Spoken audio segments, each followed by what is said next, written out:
Now, one thing that I need y'all to know, we're gonna stop these little petty beefs that we be doing in rap. This shit is Presently, one thing that I really want you all to realize, we going to shut down these little negligible hamburgers that we truly do in rap this.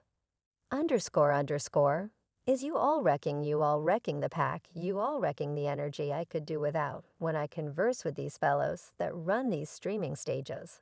And they discussing you realize we switching the customer off in light of the fact that it's such a lot of minimal this and minimal that happening with you rappers, we going to prevent that I'm from the hurl D period and the stick period yet. I'm an ageless extraordinary I rock with my new specialists.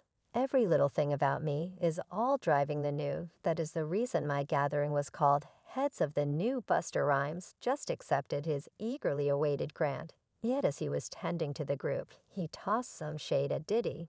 Definitely the enormous name in the business got down on Diddy for his obscure business and not so cool treatment of youthful male craftsmen that was surprising. This all went down Busta Rhymes, the rap legend, got a few merited props of the BET grants, Eve at last, got to absorb the achievement energies as a multi-platinum rapper, executioner musician, and regarded record maker. They gave him the Lifetime Accomplishment Grant. On June 25th this year, no joking matter, saved for the Oggs, who genuinely formed the game. Busta had this tremendous second. And they got entertainer Marlon Ways to dismiss everything from now Marlon. He didn't keep down calling Busta a melodic power and yelling out his significant commitments in the game. When Buster was at last clutching that Lifetime Accomplishment Grant, it hit him hard. He was all chalk up, saying he will wear that distinction on his sleeve. Tears begin moving from his eyes, and he needed to utilize a hand towel to hold him under wraps in discourse. He gave a holler to his dark social roots, saying they assumed a colossal part in his prosperity. Yet he didn't avoid getting down on the people that he believed were taking advantage of youthful rappers, break-laid everything out man, highlighting the continuous difficulties that are occurring in the business. He clarified that he's tied in with paying special attention to the beginners and handling these issues head-on. Large moves for genuine from Busta. I love seeing Icest, I love seeing K.I.L.A., I love seeing Kendrick, I love seeing J. Cole. I love seeing Juan. I love seeing Nas. We going to stop this story as we don't cherish each other. Rise remembered to yell out his kindred hip jump homeboys and told a little wisecrack about his excessively tender ways. Bust Rhyme shared some private stuff during his discourse, giving a whoop to his 6 children, including the oldest one who was just barely a little T.I. When the Whoa video returned out in '96, he got genuine with the group about feeling terrified when the primary rap bunch separated in '94, conceding that he never needed to set out alone. Buster enjoyed hitting those 16 bars, flaunting and skipping, not actually dealing with the entire tune yet. When he got removed from the gathering he needed to begin hustling, we're discussing when he got the stall from the heads of the new school after their collab with a clan called Mission in '92, 4 years before his most memorable independent collection.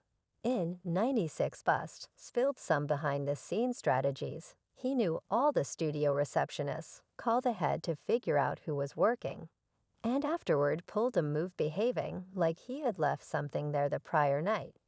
Buster would sneak in, offer weed to every one of the performers, and drop a speedy refrain they'd needed on the tune. And afterward, he'd return to his group, invoicing for oodles of cash, like 30 to 40K 7 days. No parting with the gathering blast. He says he essentially spearheaded the element, likewise putting food on the table. For his oldest child, Busted became profound about spreading the adoration, being a hugger, and offering grace to different rappers. He said thanks to people who stayed by him, and encouraged everybody to jettison the unimportant hamburgers in the game. Genuine covering from the man himself. You all see it. Inheritance, enormous outside. Hello women, heritage, inheritance, heo eminence, inheritance. Definitely better believe it, better believe it. No doubt here, no doubt you see me with my wonderful youthful lords and sovereigns. This is the way the sovereignty bloodline will address Love You All, I'm So Damn Cheerful past talk. Shouting out about the battle's youthful rapper face, Busta Rhymes dropped a few clues that appear to point directly at Diddy, a top dog in the business known for being the most liberal man now. Without directly up saying Diddy's name broke through some shade at the people who aren't enthusiastic about rewarding the local area.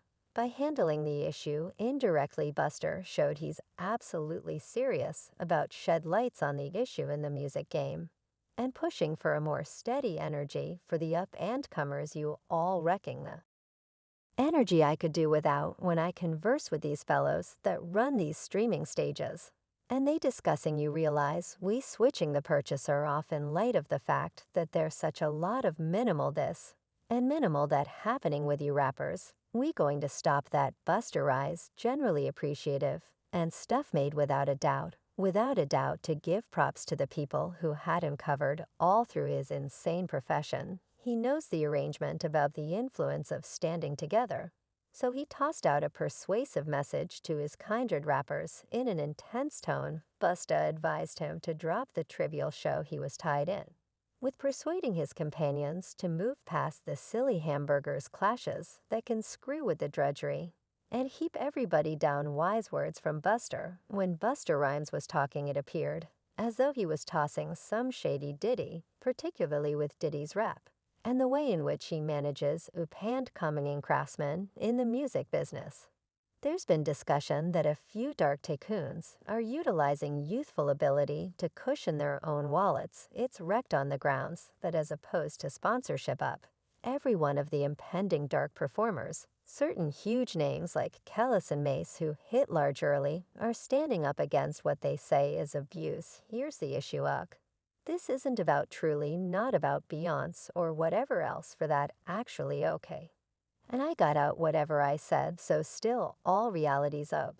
Yet actually, this is more about the way that like there's a ton of lip service and there's a ton of gibberish. So we got Fel who did a video, a Saria meeting, I think last year, discussing craftsmen's privileges and the way that individuals ought to have the option to revise their arrangements and specialists ought to finish credit for what they've and everything, where in all actuality, when I was endorsed to him, I had the very chief that he had, and he is putting down credits on my accounts the entirety of my singles coincidentally, and he at any point composed a melody, a verse a day in his life Thus, no doubt that is an issue number 2. We have Beyonce who like I expressed out of human respectability and creativity, and female, only all of the stuff she sings, pretty much this strengthening, and stuff I don't discuss it, I'm about it So actually, all of this female strengthening it possibly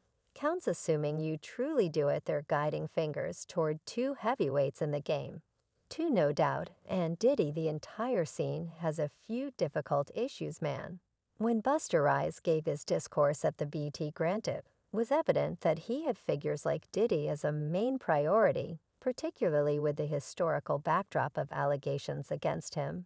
Back in 2005, Diddy got some intensity when J Kiss went on Hot 97, circulating out his concerns with a terrible Kid Pioneer who was clutching his distributing privileges. They in the long run worked everything out. And did he offered back J Kiss freedoms, all the more as of late Fel got found out in a claim, with Marvin Gaye's bequest blaming him for similitudes between his creation on Robin Thicke's obscured lines and gaze. Got to surrender it. This specific legitimate confrontation had music pundits and fans split, igniting banters about where the line is between getting propelled and directly up replicating Busta Rhymes' lifetime accomplishment grant discourse. Sort of alluded to people like Diddy who had been hit with allegations from a few youthful craftsmen. They marked Take Mace, for instance, the person behind those famous bars. In infamous BZM Cashmo issues, he bobbed from the business in '99 to plunge into religion. His notable meet with Diddy and the terrible Kid record mark has been a hotly debated issue as of late. In a new Instagram post, Mama spilled about his continuous battles with the Big Shot story, focus a light on the insane elements and obstacles in the music game. particularly with regards to the craftsman double dealing, and who's truly in charge mace. Set it out there on the right track that what's truly working up such a lot of disarray is on the grounds that for a really long time these folks have coordinated a mass coordinated work to criticize my name in the background. So every time I say something, you're simply seeing my part in light of the fact that their part is in the background. Yet I maintain that you should know I'm available, I'm blessed for it. I'm blessed if oust malicious, I believe that you should realize that Mama likewise composed a couple of things about Diddy on his IG. He said, I heard your Grammy discourse about how you are currently for the craftsman and about how the specialist should assume back command, so I will be quick to show that drive additionally before we request that different nationalities do us right. We improve particularly the makers. I clearly heard you when you said that you were